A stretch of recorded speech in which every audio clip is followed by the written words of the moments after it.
अस्सलामु अलैकुम नाज़रीन, A1 ग्लोबल टीवी के साथ मैं हूं नाइला भट्टी। सबसे पहले शामिल करते हैं आज की अहम खबर।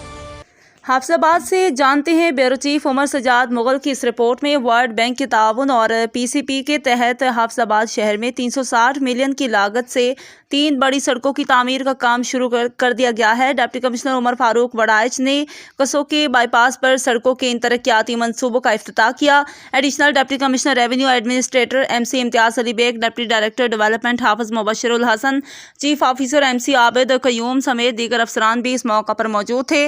डिप्टी कमिश्नर का कहना था कि वर्ल्ड बैंक के ताउन और PCP के तहत हाफिजाबाद शहर की 3 बड़ी सड़कों कसोकी रोड, जलालपुर भटियां रोड और बिजली मोहल्ला सेम नाला रोड की तामीर की जाएगी। सड़कों के इन मंसूबों पर 360 मिलियन की लागत आएगी। उनका कहना था कि कारपेट सड़कों की तामीर के साथ टफ टाइल भी लगाई जाएंगी। उन्होंने मुतल्लिका महकमा और कंट्रैक्टर को हिदायत की कि इलाका की तामीर और तरक्की और आवाम की फलाह व बहबूद के इन मंसूबों को जल्द पाया तकमील तक पहुँचाया जाए ताकि लोगों की सफरी मुश्किलात में कमी आ सके। डिप्टी कमिश्नर ने हिदायत की कि सड़कों की तामीर में इस्तेमाल होने वाले मटीरियल को भी हर लिहाज से चेक किया जाए और किसी भी जगह नाकस या गैर मयारी मटीरियल इस्तेमाल ना किया जाए। मज़ीद खबरों और अपडेट्स के लिए देखते रहें A1 ग्लोबल TV।